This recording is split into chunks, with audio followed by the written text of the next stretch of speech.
state here. Okay. Facebook is going live now.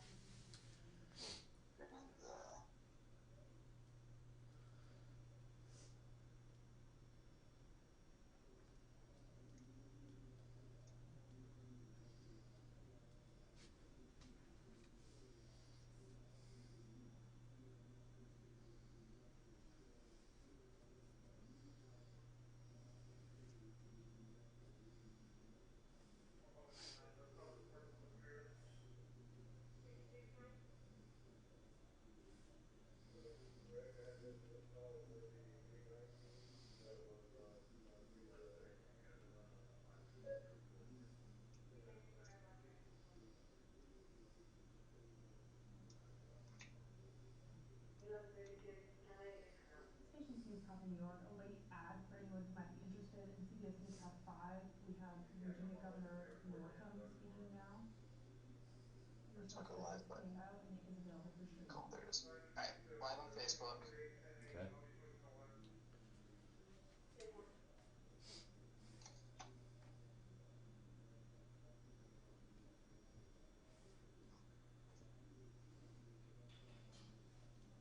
Alright, Paul, here we go. In 10, 9, 8, 7, 6, 5, 4, 3.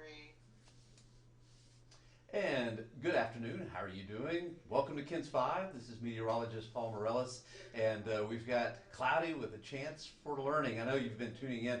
Matter of fact, we've had a lot of folks tuning in every day, and so today I decided, you know what? I want to do it. Even though I do the morning shift, I want to join everybody in the afternoon and tell you a little bit about the convective process. Now, I know when you saw this, you probably saw this online on Facebook or whatever and thought, convective process, oh, I don't know if I want to tune in. Well, I'm glad you did, because it's not going to be that difficult. Matter of fact, I'm going to try to put it on a 101 level as much as I can. There's a lot to the convective process. And you know what? We picked a really good day, because today there is a slight chance we could have some thunderstorms. And basically, thunderstorms is the convective process. It's all that process. So we picked a good day for it. By the way, some of the storms today, a few of them could be severe. There's not going to be many of them, but the ones that develop could be severe. And then tomorrow, I think we got another chance for some severe thunderstorms. So we'll get to the forecast here in just a little bit. But of course, you were here. Hopefully, you've got the kiddos with you. How are you doing? Everybody doing good out there? Hopefully, you're doing all right. So we're going to learn about the convective process. So number one, and this goes really with any kind of weather. What is the number one most important thing that really drives our weather? I'm going to give you a hint. Look outside. It's a little bright outside. Yeah, it's the sun. If we didn't have the sun, we wouldn't have any weather. And that sun really just determines everything in the convective process, because the radiation is one part of it. Second part, of course, is conduction, and then we've got the convection in itself. So what I'm going to do, and I hope it's okay for you or with you, is I'm going to draw on the board.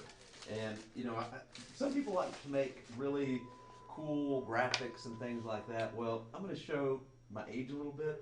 I'd rather do it the old-fashioned way with the drawings here. So, number one, the most important thing about learning about the convective process is this thing right here.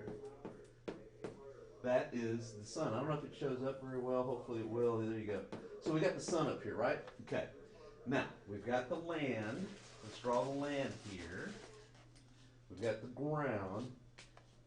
And this is going to be the conductive part of the whole process. Now, having said that, has anybody, you know what?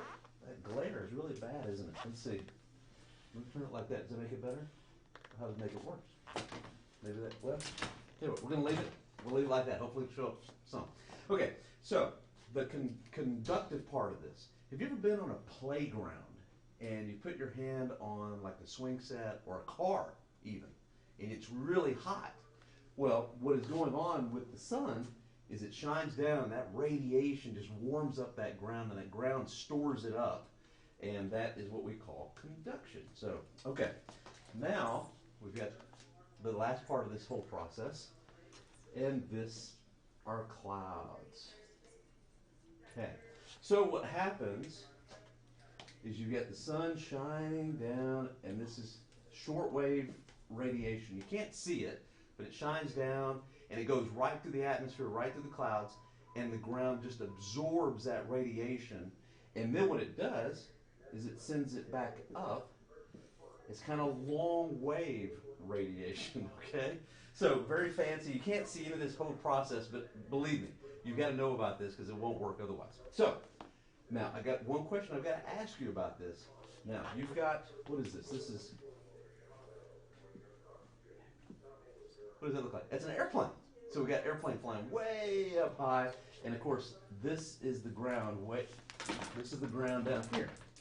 Okay, so we got the airplanes flying way up high. So one question I've got to ask you is, the higher you go up into the sky, does the atmosphere, does it get colder or does it get warmer the higher up in the sky that you go? Think about it for a second. Now I know that it seems like the closer you would get to the sun, that the closer you get up there, you would seem like that would be the warmer, but it's the opposite. So when you go up through the atmosphere, it actually gets colder. So let's put up here, I'm going to erase that sun real quick. Let's erase the sun. And let's put up here feet. So we got 30,000 feet. And of course, this is the surface. And then you've got, why is it twisting? Oh, I know why it's twisting. There we go. Okay, so that won't happen anymore. Okay, so you got 30,000 feet. You've got, let's say, 20,000, 10,000, something like that. Anyway, as you go up into the sky. So what happens is that short-wave radiation hits the ground absorbs it, sort of like a big rock, okay, and then radiates it back into the sky. So why is that important? Well, let's take a look here. First thing that you've got to know is that what I told you a while ago, as you go up into the sky, it actually gets colder, right? Okay.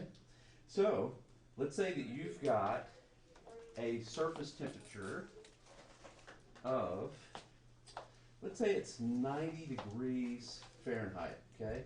And let's say it's a pretty humid day. Let's say the dew point is like, I don't know, let's say about like 65, okay? So fairly humid, okay? So what happens is you've got 90 degrees. Now, let's say you go up to about, 10,000 feet or so, and let's say here the temperature is, let's say about 50 degrees, okay? You gotta forgive my writing, I'm not very good at that. Okay, so the sun is up here, heats it up, it's 90 degrees, nice and hot day. Okay, these air parcels are going to want to rise, okay? You can't see them, they're kind of invisible, but they'll rise. And what'll happen is once it hits a magic temperature, okay? Let's just pretend that this is the magic temperature, 65 degrees, okay? That is the dew point. Once it hits that level in the sky, those parcels that you can't see, all of a sudden they become visible.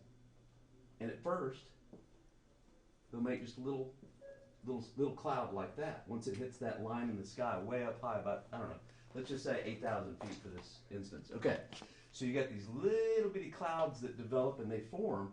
Have you ever been out on a summer day and you'll look out and as far as you can see, it happens here in South Texas a lot, as far as you can see, there's little clouds and they're all kind of in a row and they all have flat bottoms, okay? This is why they all have flat bottoms. Once it hits a certain magical point in the sky, then they start to become visible because they condensate and make a little puffy cloud.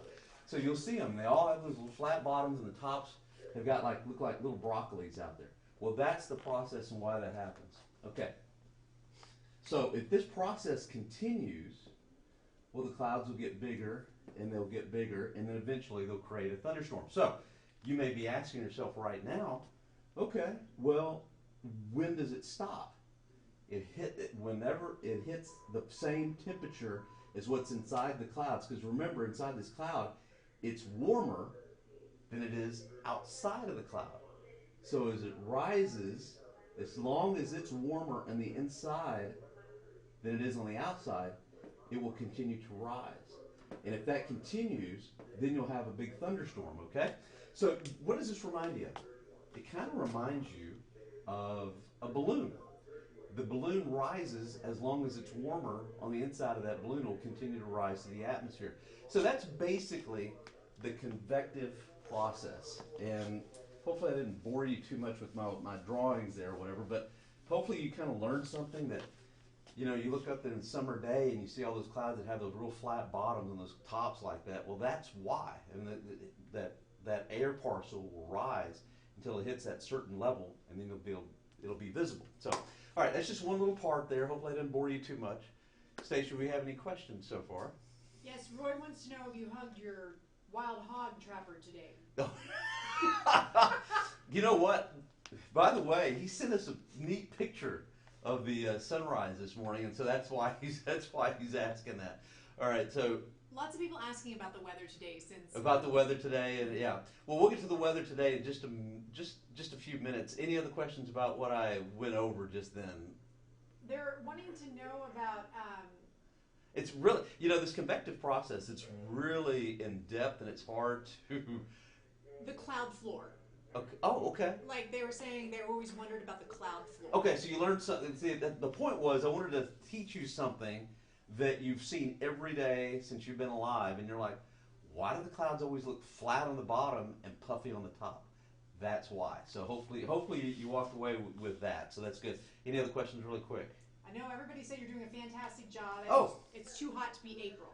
It is too hot to be April. But speaking of that, it is going to cool down. I think, and this is my opinion, the computer models kind of a little warm, and we'll get into that in a minute, but you know, when you go further out, 6, 7, 8 days into the forecast, we have to rely on what we're called global spectral models. They don't have as much resolution. So a lot of times they won't really pick up on what's going on at the lower part of the atmosphere. So I've kind of had to do a little math myself, but the math that I've come up with, 40s, I think we'll be in the 40s in the morning, believe it or not, next week. I think Monday morning will probably be about 48. And Tuesday, by the math that I come up with, I think we'll be in the mid-40s, around 44 degrees or so. I know that's a long way out, but that's the way I see it. So, okay, so clouds. We went over the convection process and the clouds. Now, one thing that you have to know in this process as well, and the best way to relate it is, let's say that you've got like a lake or an ocean, okay? Well, you know what happens on a hot summer day? You have evaporation. Okay, so that evaporation leads to water vapor that's in the sky. Okay, so that evaporation goes up, and that's what helps to make our nice, pretty clouds with those flat bottoms. Okay, so now one thing that's interesting is we don't want to get into latent heat because it's kind of that's 102. That's class 102, 103. Maybe we'll do that on some other, I don't know, another Facebook Live. That's not for now. But anyway, there is energy that is stored up in these lakes and in the oceans. And it's what we call latent heat, okay? So that evaporation goes up. When that process goes from vapor to making a liquid, then that's called latent heat release, okay? And so what'll happen, especially like in the tropical developments, when you have this latent heat that's being released, that's why these hurricanes, they get so strong and so violent. If there's not any wind shear, we've got a lot of heat that's being released. What it is, basically, if you think of it this way, I know I'm probably jumping a little bit because I'm not much of a teacher. By the way, all you teachers out there, hats off to you guys, because I don't know how you guys do it. Okay, so you got the sun, and sun's got a lot of energy, right? Well, when that comes through the atmosphere and hits these big bodies of water, well, the energy doesn't just dissipate. It's stored. It's stored in there for use. That's why whenever we talk about water temperatures in the Gulf of Mexico or water temperatures in the Atlantic, that's why we talk about it. Because basically one way to look at it is temperature is stored energy. So you get the ocean temperatures way up there in the 80s, that's a lot of stored energy just being it's just waiting to be put to use. So anyway, that goes in there, and so what happens is that energy is released when it creates these clouds. Whenever it creates raindrops, all that energy is actually being released. And so I think it's kind of interesting how it kind of works that way. That was kind of my point. So convective process. With that process, you get convective rain. Okay. Now, one question I'm going to ask you: which one is heavier, convective rain or non-convective rain? And what I mean by that is, you know, on a day where it's just kind of like we've got just a deck of clouds all the way across, from wall to wall. You've got just a deck of clouds, and it's raining. Okay, that's really not really convective. How about a thunderstorm? Well, that's created by the convective process. Well, we all know that rain is heavier. Okay, so that's much heavier rainfall. So let's say that we've got our big, huge thunderstorm here. There's our anvil, okay? And then we've got the updraft, and then you've got downdraft here. Because what goes up must come down. So you've got all this air, warm air, that's being sucked up into the thunderstorm, okay?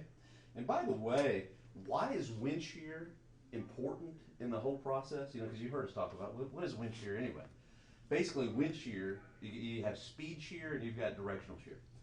Not to get into it too much, but let's say way up high, you've got some really strong winds, 80 miles an hour, 90 miles an hour, 60 miles an hour, whatever. Well, why that's important in making these severe thunderstorms is because if you've got these really strong winds up top, it'll help to lean the thunderstorm and actually tilt it. So you've got a much wider and a much bigger updraft base into this thunderstorm. And that's why it's important to have speed shear in the mix as well. But anyway, that's for another topic, another day. Okay, so we've got these updrafts here. Okay. Now, did you know this? At the surface, let's say even if it's a 90 degree day. There we go, 90 degrees. Even on a 90 degree day or a 100 degree day, if you get over about anywhere between 15 and 20,000 feet, guess what? The temperature is 32 degrees. Yes, believe it or not, even on a summer day, if you get up there, you know, let's just say 18,000 feet, you're below freezing. So what's my point? Well, my point is, if you see these big thunderstorms, and you've seen them, they're big, billowy, and white on top, you know, and everything. If you get up high enough into that thunderstorm, basically what you've got up here is not raindrops, but a lot of snowflakes, okay? And so if the updraft is strong enough, these raindrops will be sent up where it's below freezing, and they'll get a layer of ice. They'll get heavy enough, come down, but if the updraft is strong enough, it'll send it back again, and then you'll get bigger and bigger hailstones. So you pretty much can make a comparison to however strong the updraft is, that's how big your hailstones are going to be when they eventually fall down. So you've got your updrafts, and then you've got your downdrafts over here. So those are the convective kind of winds with the thunderstorm here. So what was my point? Well, my point is this, in the convective process, one of the convective things is a thunderstorm. And so there's a lot of processes that go on, and I don't think we've really got the time to cover that here. But anyway, you probably didn't know that in a thunderstorm, even on a hot summer day, that the top half basically, maybe even more than that, is snowflakes. Snowflakes and not raindrops. Sounds like a kid's book. Maybe I'll come up with a book. Snowflakes and not raindrops. I don't know. We got any more questions from there? They were saying it's kind of hard to hear you, but we bumped up your audio. So y'all tell them to let us know that, to see if that's better, if they can hear you. Okay, I can't do much more on my end, so maybe, you know what, maybe when I turn my head, maybe that's what. So Rick Montalvo was talking about, so is that when we get hail? That's when we get hail, exactly, yep, exactly right. And like I said before, sometimes these updrafts, like today, for instance, these thunderstorms, there's not going to be many of them. Matter of fact, I mean, maybe 10% to 20% of the area may see one. But if you have one today, I was looking at the forecast sounding, basically what the atmosphere should do in the future. And it was saying that some of these updraft speeds would be 120 miles an hour. So that would make a pretty big hailstone, and I think the hail potential for today would be 2 inches in diameter, maybe even a little bit larger than that, if it happens and where it happens. Not very many people are going to see these. So anyway, so I thought that was pretty interesting. That's the way hail is formed. And then you've got the downdraft over here where the air is cooler coming down from the thunderstorm. But anyway, okay, so we got another question? Okay, so your audio sounds better, so that's good. Okay. And then also just talking about, let's talk about some questions about fog. Fog. When it so like over the past couple of mornings we've had fog in the morning. Okay. Is this anything that ties in with the fog? The fog is pretty much almost, I think, the opposite of a convective process. But since we did that, I was going to talk about the cap, and we could talk about a little fog here. Okay, so we've got our thunderstorm here. Let me erase all this. Okay. And there we go. Yes. some markers over there too. Okay. So, all right. In that whole thunderstorm process, you've heard us talk about this a billion times, about the cap, okay? What is it exactly? Okay, well, let me go back. Now, I'm using blue a lot because this blue really shows up. And it's my favorite color, too. Okay, anyway, so we've got, this is the ground, and I use these hash marks just to kind of show the ground. Okay, let's say we've got like a little swing set here, a little house. Wow, that terrible house. Okay, anyway. So here's the ground, all right? And we've got something, let's say, like an imaginary line. Hopefully you can see that. This is around, gosh, I am such a terrible drawer. Okay, so let's say around 5,000 feet, okay? This is what you call the planetary boundary layer. Okay, why is it called that? Well, because everything below this has got friction. It's got buildings, it's got trees, it's got houses, it's got all kinds of stuff. So the wind flow can be a little bit erratic. Once you get over this planetary boundary layer, then the wind is definitely a lot smoother. That's why you go in a plane, when you first take off, it's like, you know, it's almost like the wings are flapping when you get in the plane at first. And then the higher you go, well, usually the smoother the flight, because you're escaping all the friction and all the turbulence in the lower part of the atmosphere. So the planetary boundary layer, why is that important? Because at night, a lot of times, like during the day, you'll have the sun, and it tends to mix things up a lot in the afternoon. So you'll have a lot of bumpiness, but it gets mixed up. Well, guess what happens at night? Everything kind of stratifies into layers, okay? And so what a lot of times will happen is that this level, let's say the ground temperature, let's say a lot of times when we have fog, it's like 58 degrees, something like that, okay? Well, a lot of times when that happens, the temperature here at the planetary boundary layer is actually a little bit warmer at 65 degrees, okay? So everything's kind of stratified, and what will happen, especially if it's a clear night, the temperatures will get down to the dew point, and then you know what happens. Then we start to see fog develop, or basically clouds in this level here.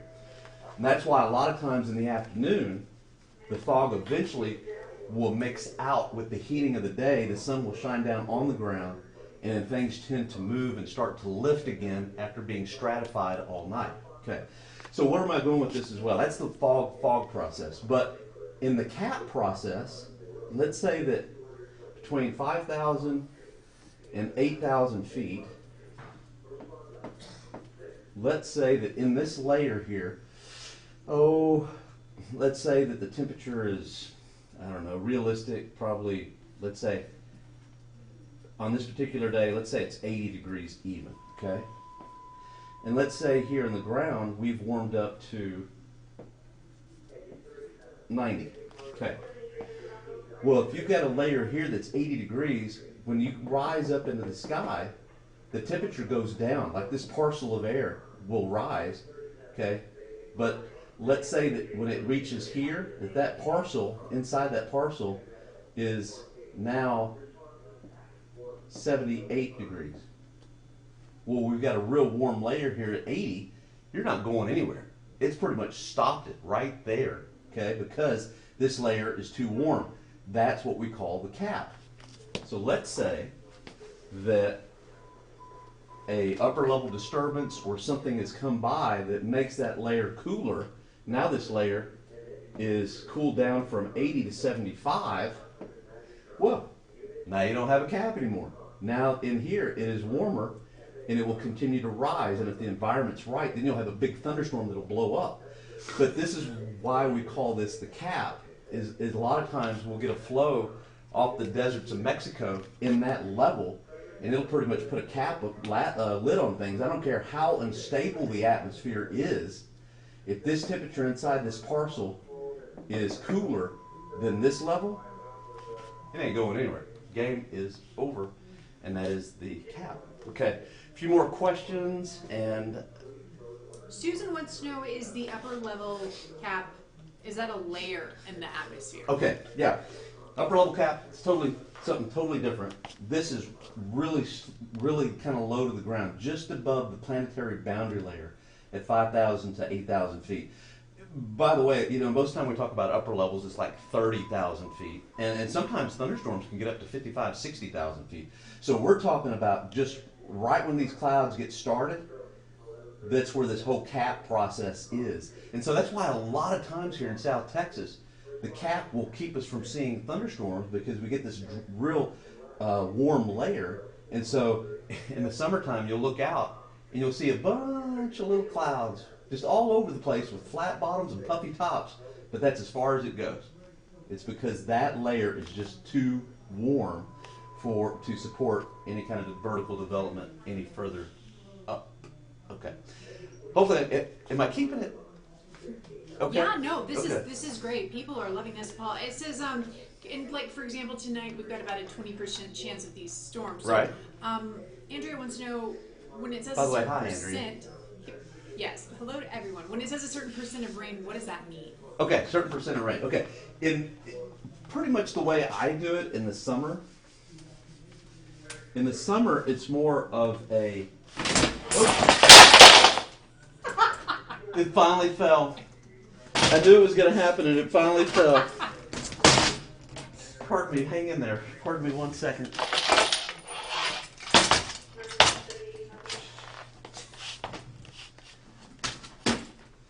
There we go. You talk about moving the curtain. Okay. All right. Okay. So where were we? What was the question? Oh, we're talking about when you have a percentage, like tonight, 20% chance. What does that mean? Okay. In the summertime, usually what I do is it's more of a percentage of what place around the area, how much of the area is going to see rainfall. Sometimes in the winter, it's more of a dynamic event. It's like, what are the chances that it will actually even come together? So, and sometimes, to be honest with you, I kind of merge the two together. So, in this case today, it's a 20% chance, and being realistic, it's more like maybe like a 10 to 20. So, I think maybe 10 to 20% of the area will be affected, and probably only about a 10 to 20% chance that it will even happen. So, it's a pretty slim chance that it will happen for today. And then also just the fact that it'll be really hot, and then it'll cool off. And then it's really hot, this hot and cold back and forth. Yeah. They're wondering what is causing that. Okay, good question. Let's say up in Canada, okay, I was just taking a look up in Canada, temperatures are still in the 40s. Matter of fact, northern states, temperatures are in the 40s. Okay, in this, I said that temperatures next week, the lows would probably be in the 40s. How does that happen? Well, you'll have like a disturbance that'll come through, okay, and literally, you'll have this cold air mass that'll just kind of come south towards Texas, and that's why sometimes at this time of the year, if we get a cold front that'll come in, well, that'll just change the air mass entirely, and so temperatures will really cool off. But here, this time of the year, we have some of our biggest extremes because the sun angle is so high. If we have some sunshine, no problem, temperatures reach in the mid-80s to around 90. But if we have a cold front with clouds, it literally brings the weather from up north right down in here, and so we can have some big extremes. Matter of fact, this time of the year, if you look at the record lows and the record highs, there's about a 60 to 70 degree difference. I think the record lows this time of the year range from around 30 to about 33, 34, 35, somewhere in that vicinity.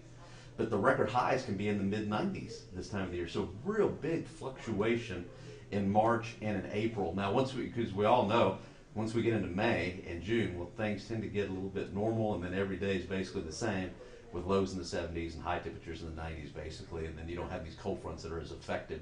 But March and April here in South Texas, big, big difference. Yeah, is that? Yeah, we're good. Okay, we're good. Okay, so what we're going to do is, this is not really part of the convective process, but I'm going to kind of make it. and we're going to talk about this. And I'm going to draw this real quick before we get to the forecast for today. Okay, let me erase this because a lot of folks maybe new to Texas. Maybe you're from Michigan. Maybe you're from Ohio. Maybe, I don't know, Plain States, somewhere. California. Very few places in the United States have to deal with what we call the dry line. And you may have heard about it. A lot of people don't even put it on the maps anymore. I'm kind of old school, so I'll still put it on the map because I think it's very important.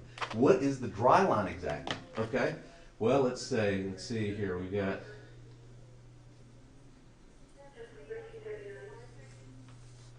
Okay, so you got Texas here. Okay, and you got Oklahoma. Here's all the desert southwest, and here's the deep south, and here's the Gulf of Mexico here. And we are right here in San Antonio. Well, we just so happen to be in the big crossroads of everything going on, okay? So you've got really dry, I don't know if you've ever been out to the Big Bend or out to northern Mexico, desert southwest over here, extremely dry, okay? Have you ever been to the deep south? It is very, very humid. Well, guess what? We're kind of like, almost like right in the middle. And so what the dry line is basically, I want to draw it in yellow, but I can't because it won't show up. So I'm going to draw it, well, I don't know, let's see. Let's take our chances. Let's see what happens. So it kind of looks like this. Okay. Does that show up at all? Yeah, kind of. And then on the map, it's like yellow, like that, okay? And basically what this shows is like west of the dry line, you can literally, out in Midland, out in, I don't know, the Big Bend, out here, you can have dew points that are like 25 degrees. Really dry dew points. On this side, you can have dew points that are like 70. So why does that make any kind of difference? Well, dry lines are very inefficient ways to make thunderstorms, but that's one thing that we're betting on today to create a few is the dry line. So what will happen is this drier air will actually be more dense than this more buoyant air here. And so if the dry line is really sharp, right along the dry line when it gets hot and the temperatures get close to the convective temperature, we don't want to get into that. But anyway, it'll create thunderstorms right along the dry line, which is really interesting. So now you know that because we've got the desert southwest so close to us here in San Antonio, and then we've got the real humid conditions so close to us, this dry line will set up that separates the very humid from the very dry. And that's my last little lesson because I know I'm probably boring you to death with my lessons here. So anyway, I'm going to leave that map right there. So let's talk about the forecast for today, okay? And let's get to it here, okay? Stacia, while I'm running this up, do we have any other last questions? Yeah, they want to know why it doesn't snow much in Texas. Ah, that is a good one, and I can answer it without getting to the map. Well, anyway, the reason it's very hard for us to see snow is the surface temperatures. A lot of times we can get them below 32. A lot of times that's not a problem. The problem is you've got to have temperatures below freezing up to about 10,000 feet. And here, this far south, that's the hard part. So what will happen a lot of times is up around 5,000 feet or 10,000 feet, temperatures will actually be above freezing. And so you'll get more of a sleet or more of a freezing rain type situation. So you've got to have from the ground up to about 10,000 feet, 12,000, something like that, at least that. That all has got to be below freezing. And this far south, that's pretty hard to do. And we've got Joe Reinagle over there. He's even in the mix here. All right, I'm gonna switch this. Hopefully, I'm gonna do it right. I think Jackson hung up on me. Or I shouldn't say that. I hung up on Jackson. Okay, can y'all see that at home? Hopefully, you can. Okay, this is part of our little lesson today. How does rain form? And so you've got this water vapor, right?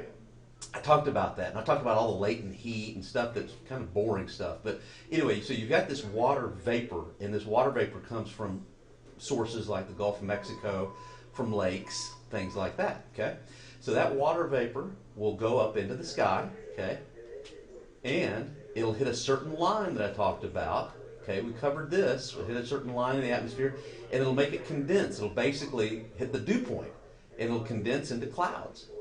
And that air rises, condenses into clouds, and that's basically how you have raindrops. And then if the convective process is strong enough and the clouds are big enough, then you'll have thunderstorms that will develop.